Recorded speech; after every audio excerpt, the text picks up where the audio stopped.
This is episode 9. And today we are very blessed and privileged to have an international sports star with us in studio. We are very privileged to have Liz Irving with us. Liz has had an illustrious career in the squash arena. She's been internationally and world ranked as one of the best in the world. She's got a history and a pedigree that has a bit of Australian touch points, and she's also now an illustrious entrepreneur amongst other things. So, Liz, welcome to the Higher Living Podcast. It's our absolute privilege to have you with us. How are you doing this afternoon? I'm great, and thank you so much for having me. Thank you, Liz. So, Liz, I mean, where to from here? I think the best thing to do is to sort of just say, I've gone online and looked at some of the stuff related to Liz Irving and some of your accolades and your squash career and performing at that level at a game that is that intense has a story all of its own, which we'll probably get to shortly. But can you tell us a little bit about who Liz Irving is? Give us the introduction to yourself and let us know, how your story begins. Well, I guess, I was born to two athletic parents who were, in the 60s. They were dedicated to training and competing in, different sports. My mum was a former world number 2 in squash, so there you go. It's probably where my love for squash came.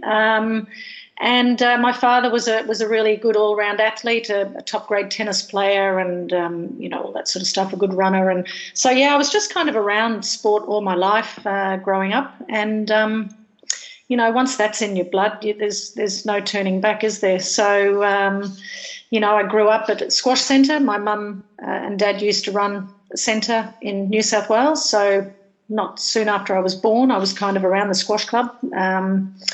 And then, you just kind of go through, your schooling and you get into all sorts of sports, and I was sports mad. I did every sport. I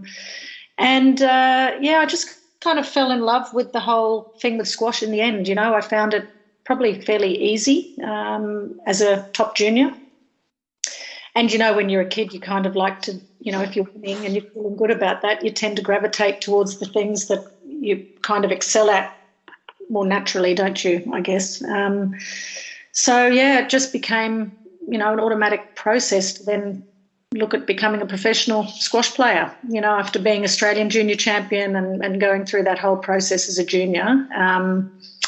And it just made sense to give professional squash a try, in the early 80s. And that's what I did. And I never really turned back. I kind of gave myself 3 years. I thought, if I don't do anything in 3 years, I'll come back and I'll head to university and I'll, because it wasn't really a career so much in those days. It was more like a dream and a passion. It wasn't about money or anything like that. So I was just kind of heading out in those days at the very early stages of professionalism for the women. So money was starting to come into the game. You'd play an event, you'd get paid for where you become in the event.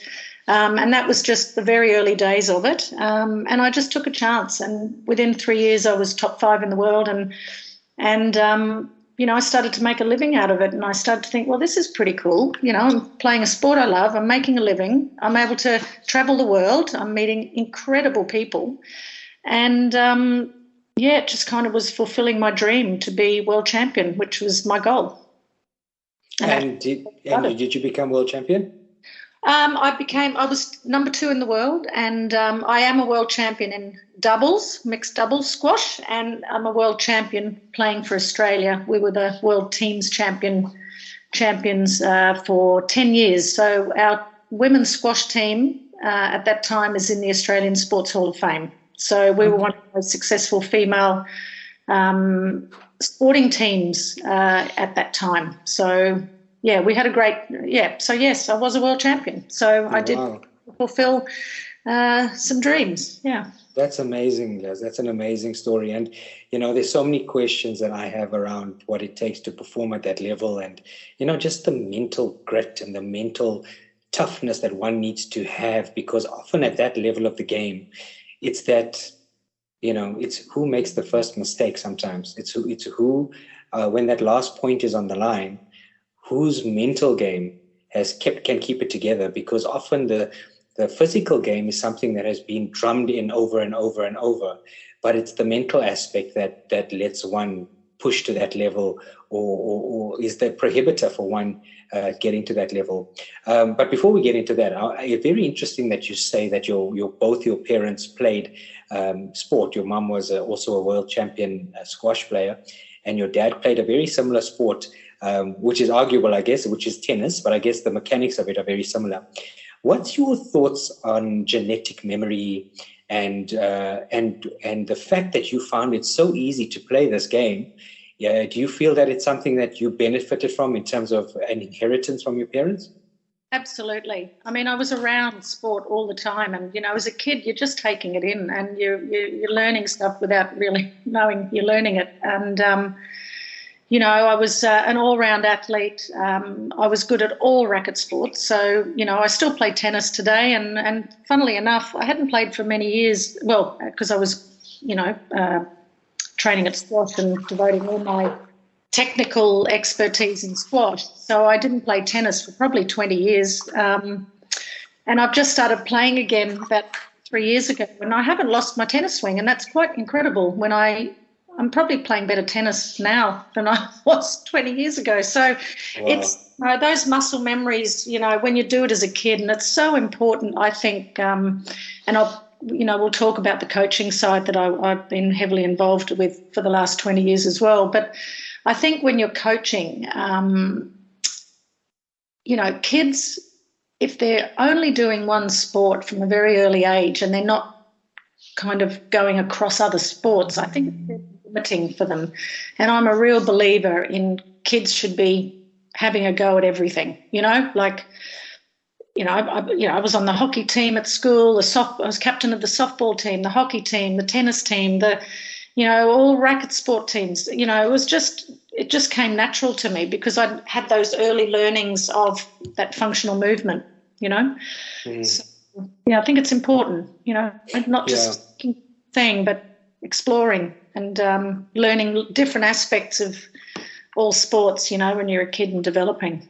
Yeah, absolutely. And you mentioned another point, which I think is very, very important. And I spoke to Debbie about this on a previous episode where we talked about playing to your strengths.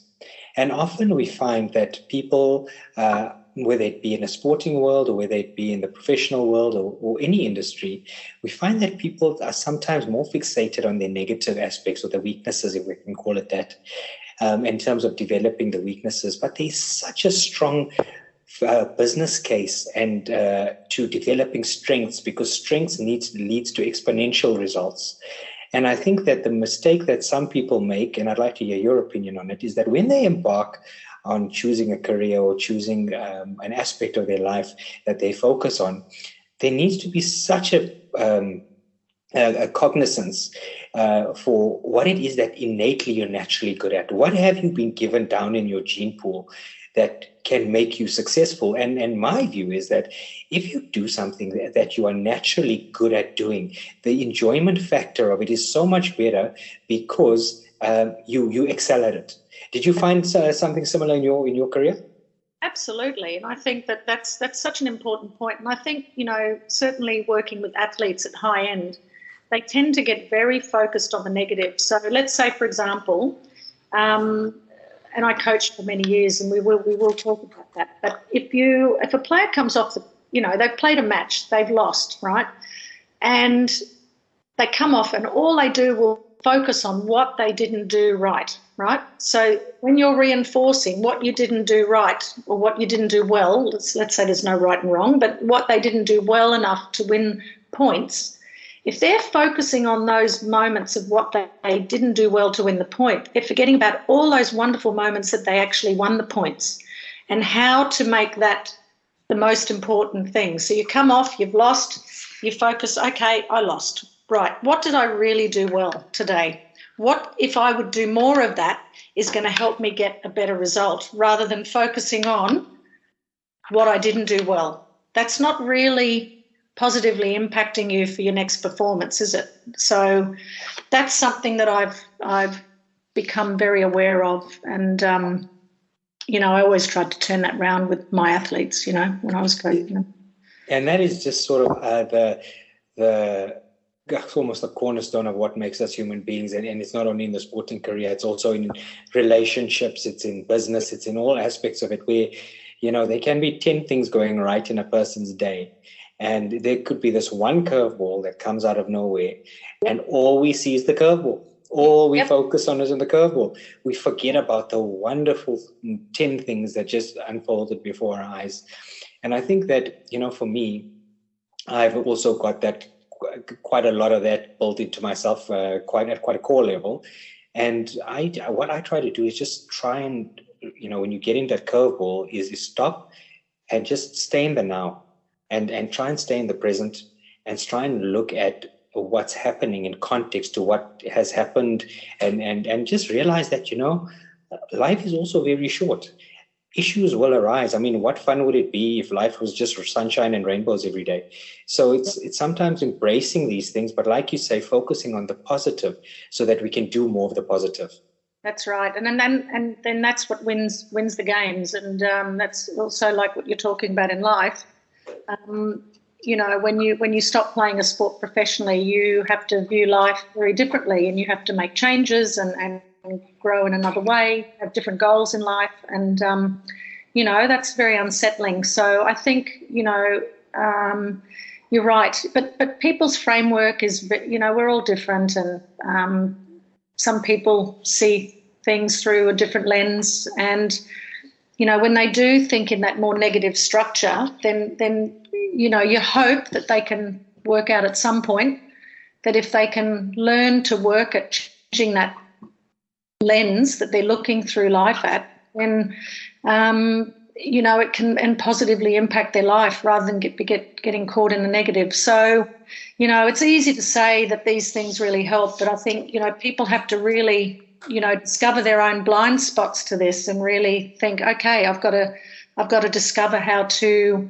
to impact my life more positively and have better results with that. And that's the kind of work that is important, isn't it? And, there's so much help available now. It's not like 30 years ago or 20 years ago where people were just kind of finding their way. They didn't have that much help in these areas, but it's almost like an explosion now of self-help and apps and all that. So, I think when people realise, then there's a lot of great help out there.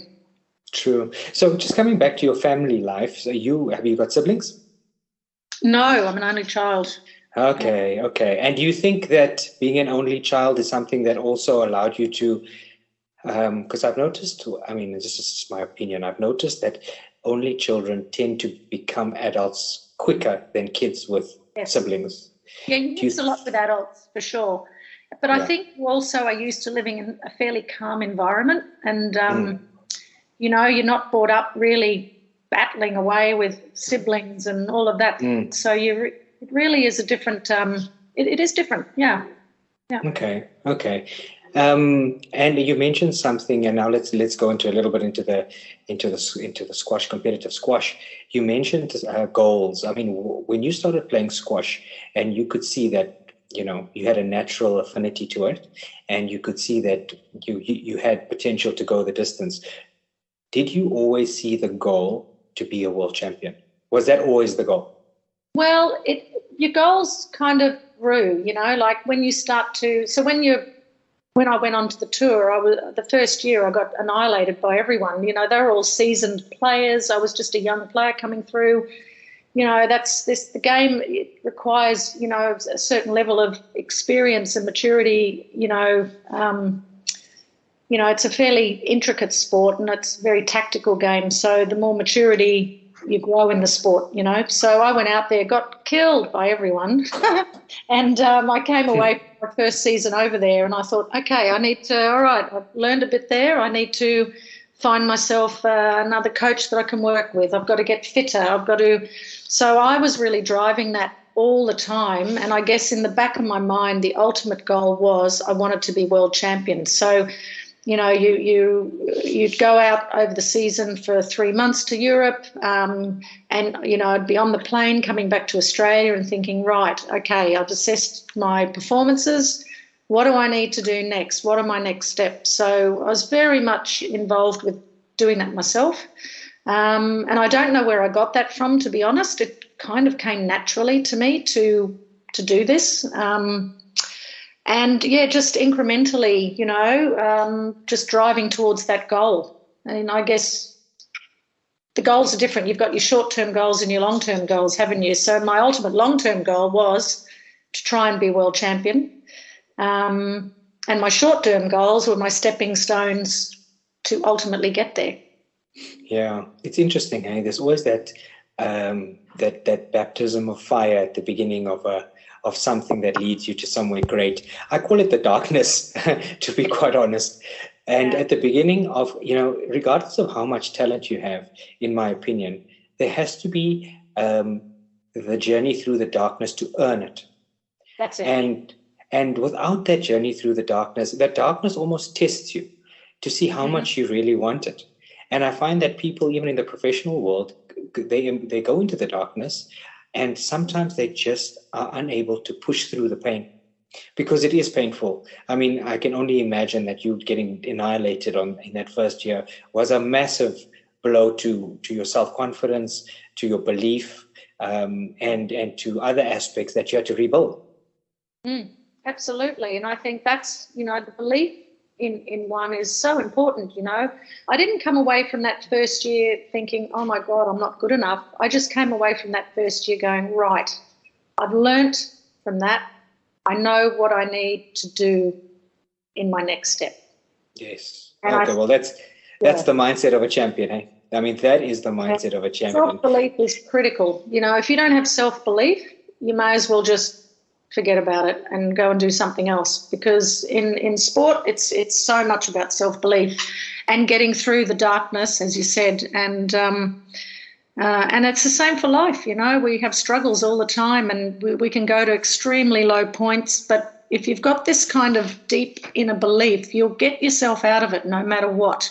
Yes. And I think that's the challenge throughout all our lives, Yeah, and that's something so I've faced very much over the last few years. I've had a lot of extremely low moments where I've had to really dig deep in my own self-belief and, continue to find ways to get through it and keep moving forward, Yeah, absolutely. An interesting question. I was actually having this conversation with a friend of mine the other day, because I often find that coming off low points in sport, some sports people believe that is a message that you need to relook at what you're doing. And I find that sometimes sports people try to reinvent themselves by trying different methods of training and preparation and nutrition and all of these things. And there is also the philosophy that you shouldn't forget what got you to the table. You shouldn't forget what got you a seat at the table, in terms of the core of how you train and how you eat and how you do the rest of your regimen. And I sometimes find that, when people hit the darkness, whether it be in sport or in life, they try to change too much. And they try to reinvent themselves by fundamentally changing everything around what they do. When, there's so many other aspects in terms of timing, in terms of mental, stability, and there's so many other aspects of it. And do you believe that sometimes when people hit the darkness that they should completely reinvent, or do you think it's more of a back to basics approach that gets one through that? Yeah, I think definitely a back to basics approach. I think, it can get very confusing with all these different weird and wonderful ideas out there. And, if something isn't broken, you don't need to fix it, So if someone has proven by doing things and it works, and then it's not working, then get back to what was working, and and again, you have to really dig deep in these moments, personally, and also seek help. I think that's really crucial, to not feel like you're alone in it. There's always help available, whether it's through professional help or friendships or mentors or coaches. So, yeah, I think it's just, working through the steady steps, but absolutely back to basics. You can't go wrong with basics. If you do the basics well, you can bring all the other stuff around it. But if you've lost the basics, well, very difficult. Yeah, so true, so true. Talk to me about the mindset going into a large event, the world, the eyes of the world on you, and just the mental, the aspect of how one needs to prepare one's mental state before you go out there and you're walking towards the squash court. You see your competitor, they look like they're in phenomenal shape. They've got their team, they've got their supporters, and there comes along Liz Irving. I mean, what is that? I mean, so many of us watch sport, but what does that feel like when you're walking out and you're in that space? I think it's all about preparation, to be honest. I mean, if you can walk, when you are there to perform, you only can go in with what you have. You can't get any more, So if you go in there thinking, well, I didn't train as hard as I should, or I've missed a month's training because I had an injury, if you start letting that get in your mind, you're already behind the 8 ball. So you've got to, go in there with, belief and have your game plan in place and be confident with that. Draw on your experience. That's also really important. And, we talk about positive mindsets, but, people can do a lot even with a negative mindset, So it depends what works for people, what drives them. And then it's about how to be really present at the time, not let your mind wander forward or backwards, not thinking about a result. That's really, really critical. If you go on there thinking I have to win or I need to win, you're not going to win. That's just not the right mindset. I think you have to go there with this kind of inner confidence and belief, and also trust in your coach. That's really important. Players have to put a lot of trust in them because they're the ones that really oversee, because you're so in it as a player. You're busy with all these other things. You're busy with your training. You're busy with, even if it might be down to, you might have a little niggle, not an injury, but something might be bothering you a bit. You've just got to trust that your coach is giving you the right information as well, and leading you well. That's so true. Yeah, trust is a big thing. Is there an element of fear?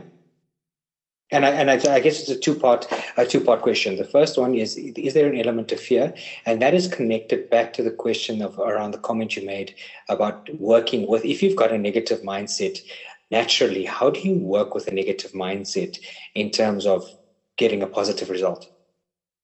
Well, that's interesting, because I think that's where the coach comes in, and they're really important in knowing how to work with that and get the best out of an athlete that does have a bit of a negative mindset, and that's a skill in itself. I can't explain how that works. It's kind of something you do at the time, and you know how to work with them. But I think the fear, like I used to suffer terribly with nerves in the very beginning before when I first turned pro at 18, up until I was about probably, took me probably 2 or 3 years to really combat nerves that became a bit debilitating sometimes if they got too much. But that I realised over the work I did that the nerves were only there because I cared so much as well. Wanted it so much. You have to learn how to turn that desire and that drive and want into the right mindset, actually. And so I learned how to combat that. It took me a lot of work, actually. But, it was just it's just hard work. People forget that players get nervous, and sometimes they lose matches because they just can't control their nerves in the beginning, and they start on the back foot from the beginning, Absolutely. And, everyone has got their day. And sometimes it's just not your day. That's it. And I mean, and I think that's something that people out there, again, in all different aspects of life forget, is that Some days are going to be good and some days are going to be bad. It's the nature of being a human being. You cannot be perfect. There is no such thing as perfect, but you cannot be at your optimal, if I can put it that way, every day.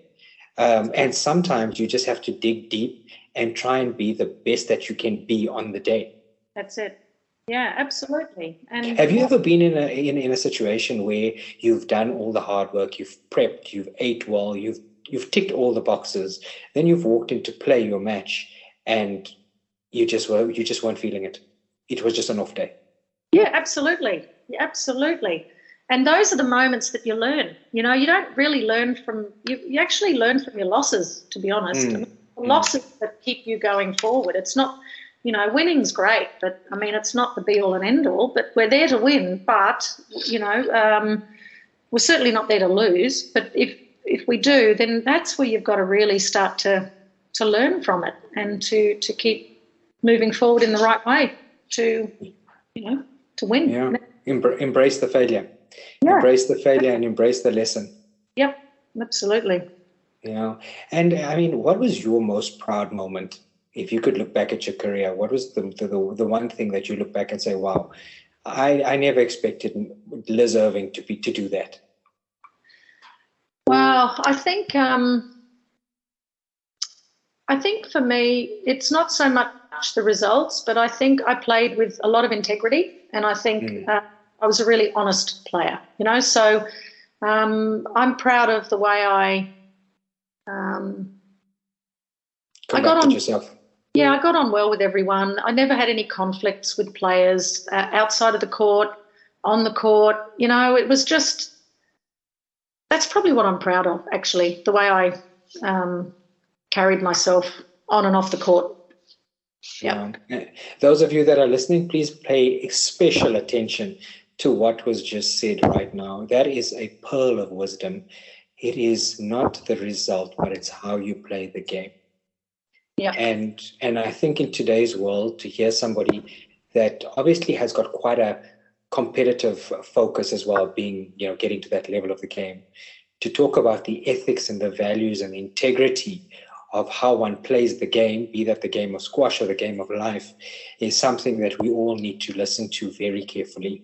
And we all need to, look at what we are trying to achieve and think to ourselves, yes, we want to get to a certain destination, but how do we get there? And what will we be proud of when we get there? So Liz, that's an amazing insight.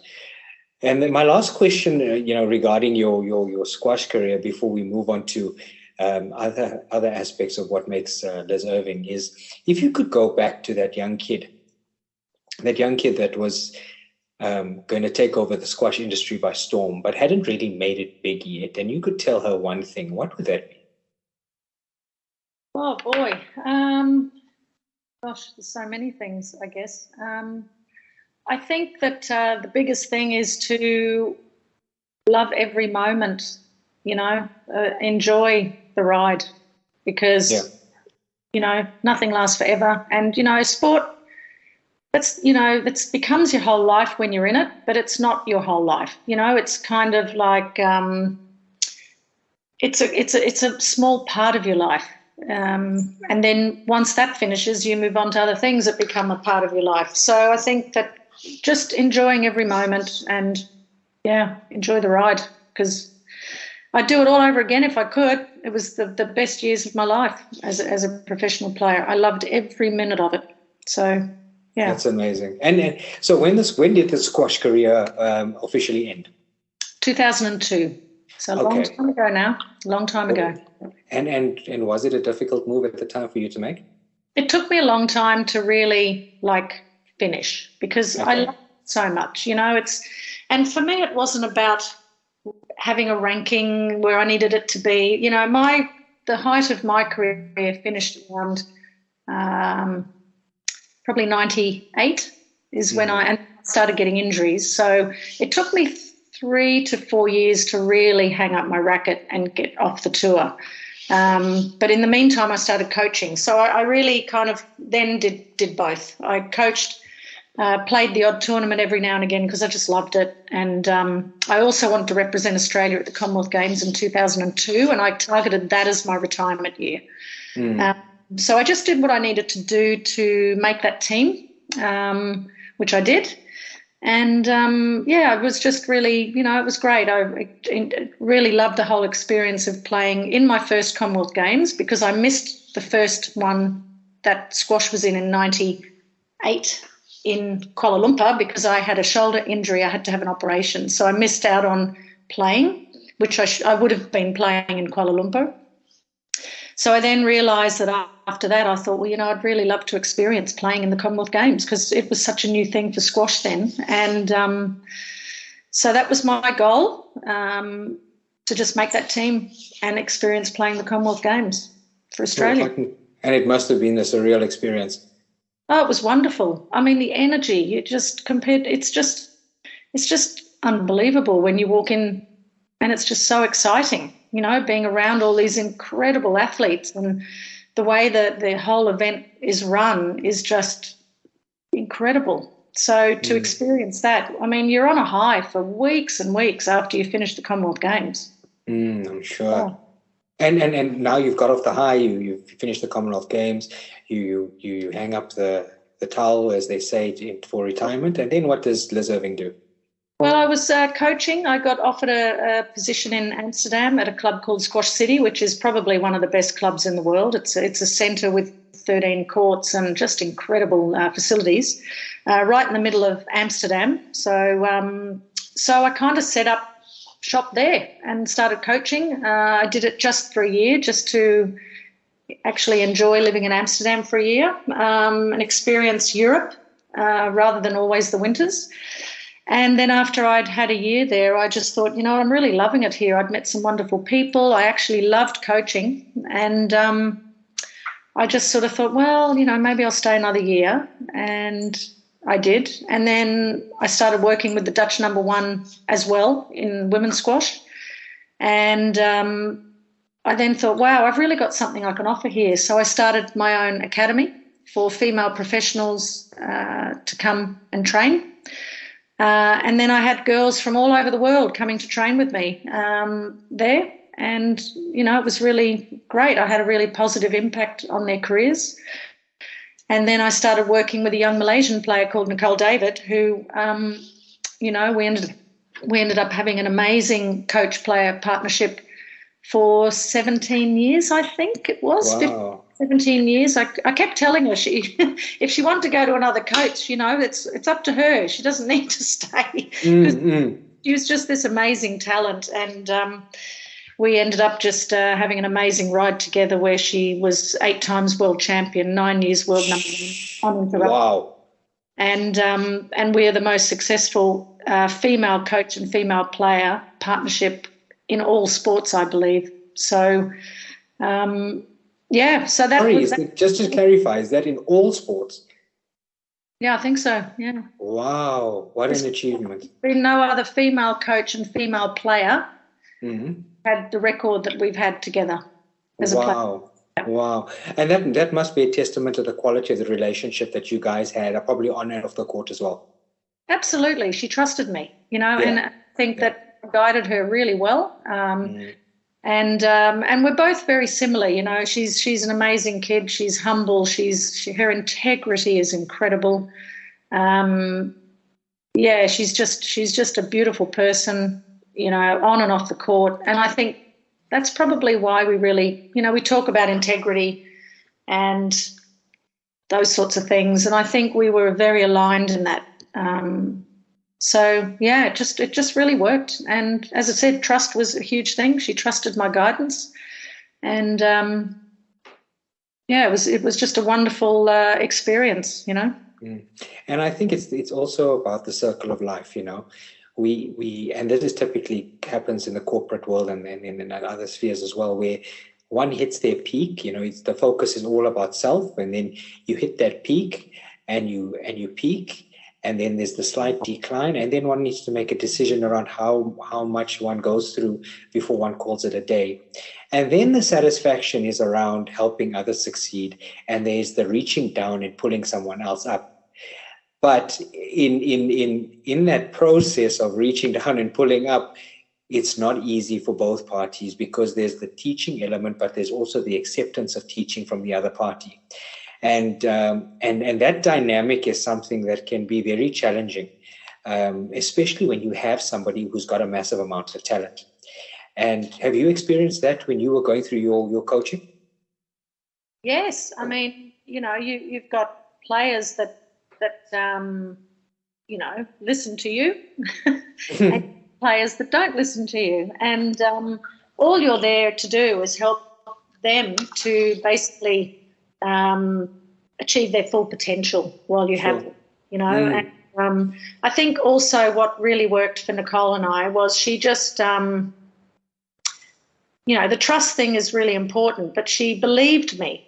She believed when we would work on game plans and work on strategy and we'd assess other players, and she didn't go against it. She didn't think, well, I'm going to try something different. She stuck to the plan. Yeah. And tell me, if you guys had a plan, right? This fascinates me about professional sports and game plans. You've got the plan. The plan is well defined. You know the way that you're supposed to execute. You know the dance that you're supposed to do. You get in there, and it's just not working. That's it. Well, you've then got plan B. And plan B. Oh, so you've got a plethora of plans. You got 3 plans, maybe 4 sometimes. It just really depends on, of course, their experience and what they can handle at the time. But, we always had a get back to plan if plan A wasn't working, and that was the one, like what you're saying. If you're just not playing well, or you're not feeling it, or you're not able to enforce your strategy how you want to in the beginning, then you've just got to find a way through. And we always had these little strategies in place, which she learned that worked for her as well when she wasn't feeling good, until she felt good with it.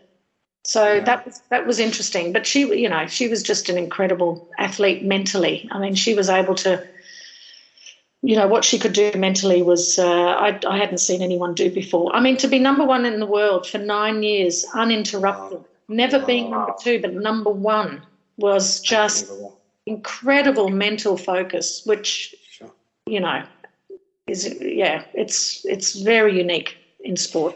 Can I ask you a question that's slightly on the personal side related to, her name was Nicole? Nicole David, yeah. Yes.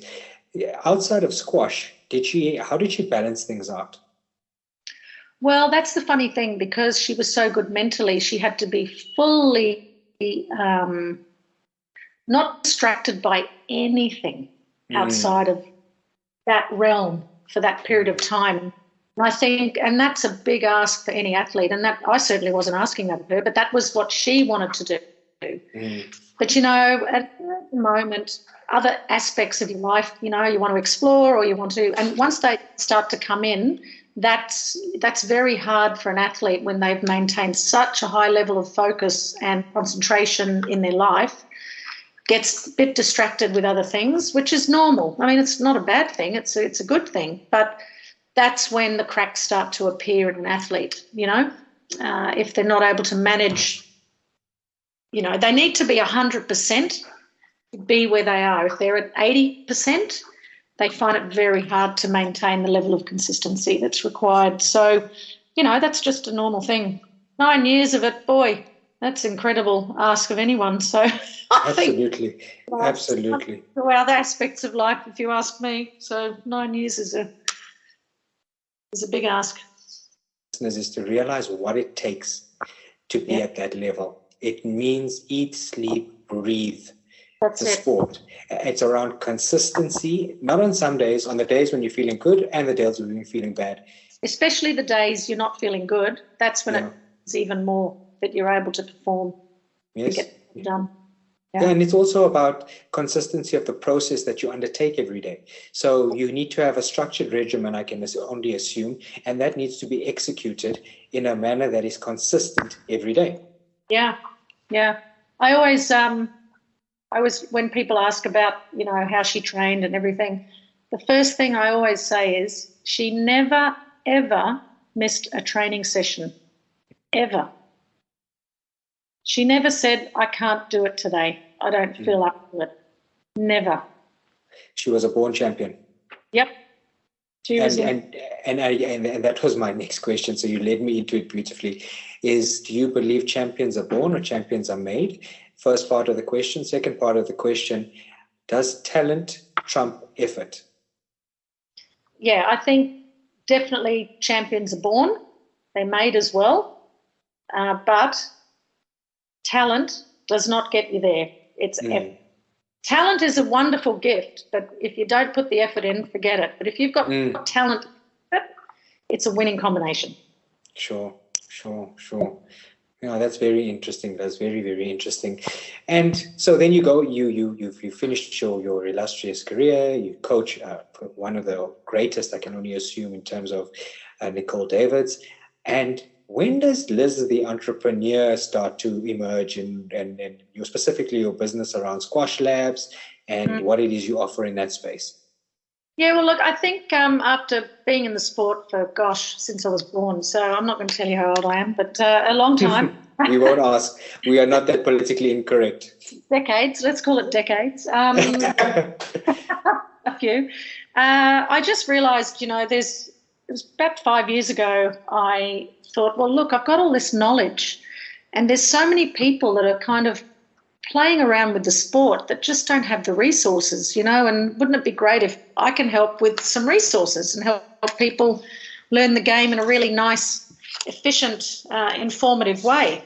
So Debbie and I started having conversations about creating an app that became a global resource to really help people,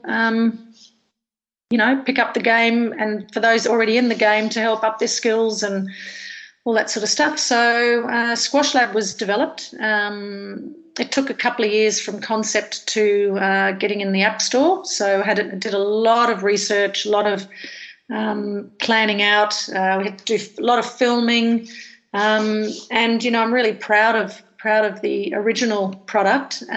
Since then, we've really pivoted the app into a more global space, actually, and a more connecting space for players, and it's called Squash Lab Communities.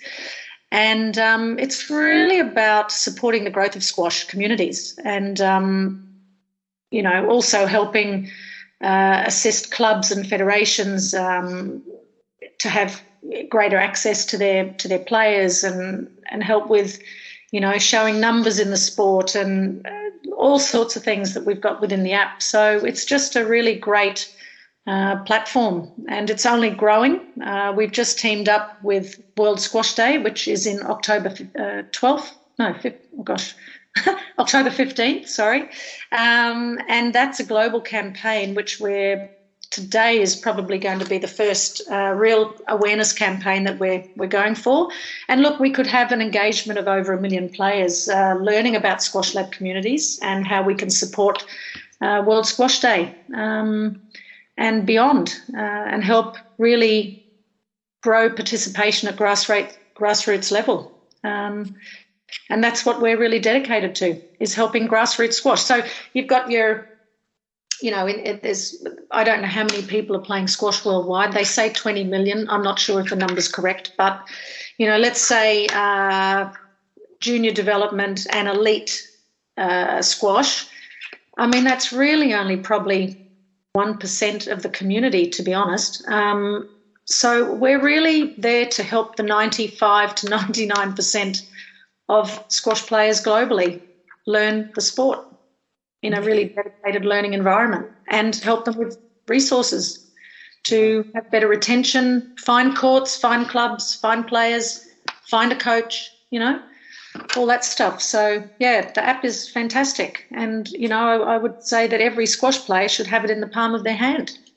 Amazing. And it's, I also hear, following your story, there's been a reinvention. This is almost Liz Irving version 3, squash champion version 1, coach version 2, and now digital technology CEO, where you are using these latest technologies to punch your content, which is what you love, and grow. That's right. And, my goal for this is to be the #1 squash sports app globally. And I think we're heading in that right direction. And look, it's a wonderful tool. We've also made it at such a good price that, you know, helps with all demographics.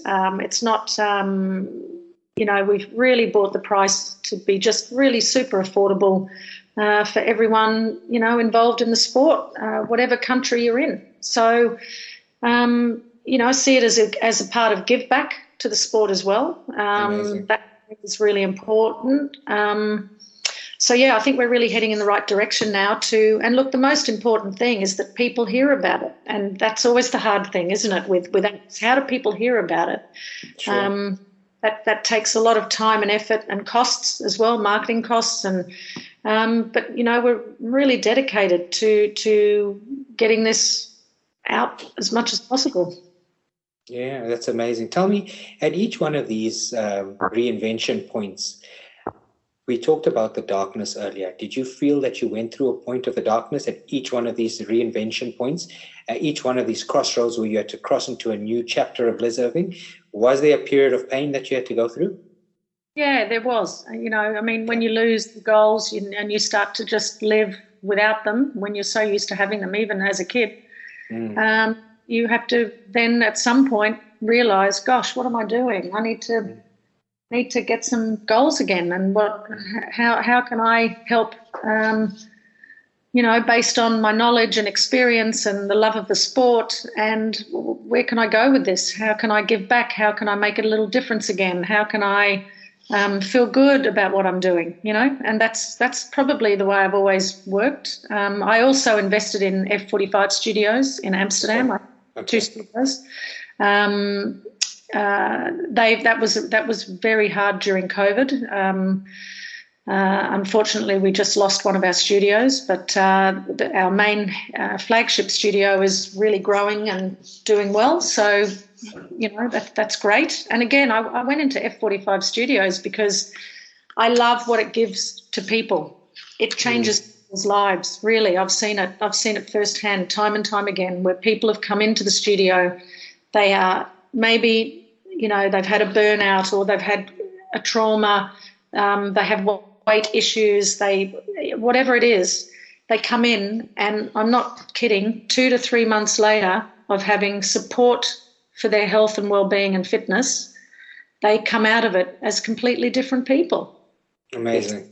It's amazing. And I think that's what I love so much about the product. You know, it really helps. It makes a difference. It gets results, and it's, you know, it's just a wonderful, again, it's a digital run business. We have video screens everywhere. You never do the same workout twice. It's incredible workouts.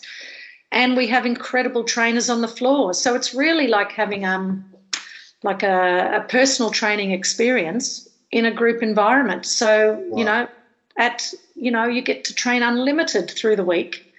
And it's at the price of probably a half hour per week personal training session.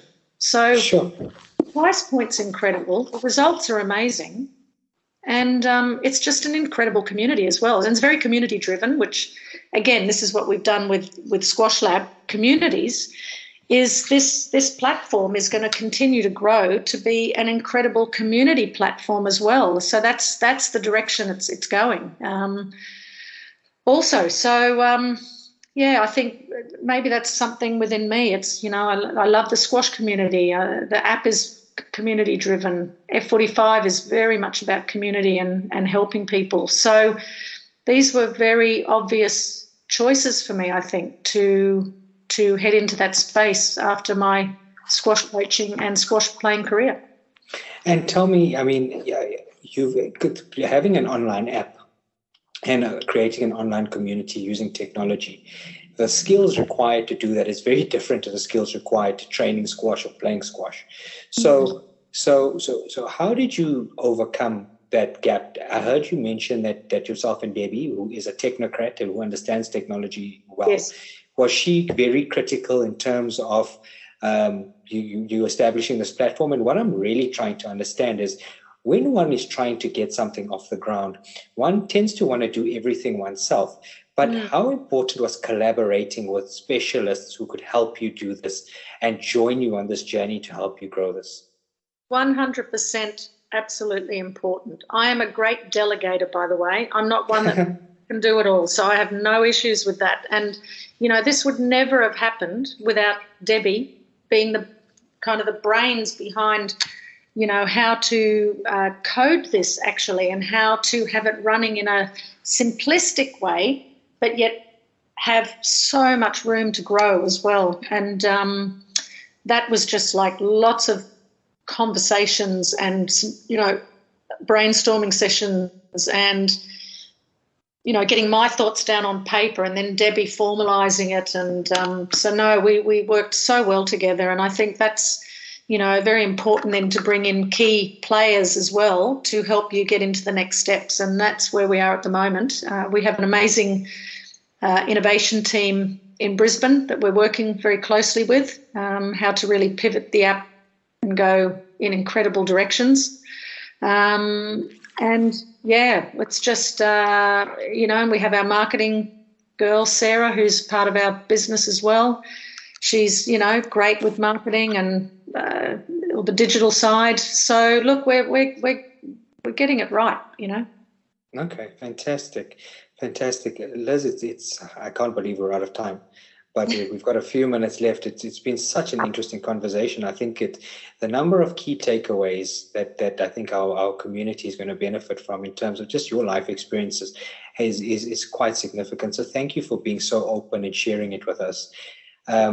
One last question that I have for Liz Irving before we go, and that is, if you could give our listeners just one bit of piece of advice in terms of how to get their life to a higher level. And I know it's quite an unfair question because I haven't prepped you on it. But if you could give our listeners just one piece of advice in terms of getting ahead, what would that be? I think there also, trust yourself, trust your gut. I think that's a really important thing. Always trust your gut. It's there for a reason, and there is some amazing help out there to help guide us in directions that can be really beneficial to our life. And I think that that's probably, that would be the best advice. Never be afraid to ask for help and get, Funny, it's so consistent with the message that we had last week from our previous guest. It's almost identical, in fact. So I guess great minds think alike, and successful minds think alike. But Liz, thank you again. It has been my absolute privilege to meet you and to chat to you for this hour. Your life story is remarkable. I salute you in terms of, and respect you in terms of, where you've taken your career, and just your humility and the integrity that you've displayed and shown and explained.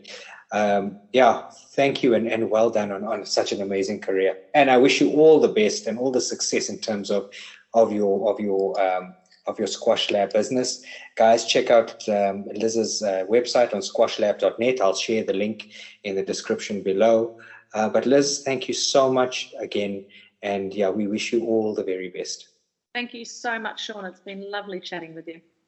Thank you so much, guys. That concludes our episode today. You know the drill. Whatever you're doing this long weekend, we'll do one thing: stay inspired. Cheers.